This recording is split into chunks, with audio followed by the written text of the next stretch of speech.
الله لطيف بعباده يرزق من يشاء وهو القوي العزيز.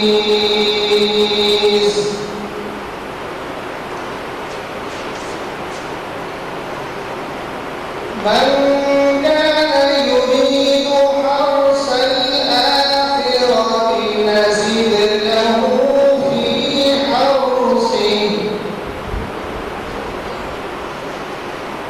ومن كان يريد حرث الدنيا نؤته منها وما له في الآخرة من نصيب.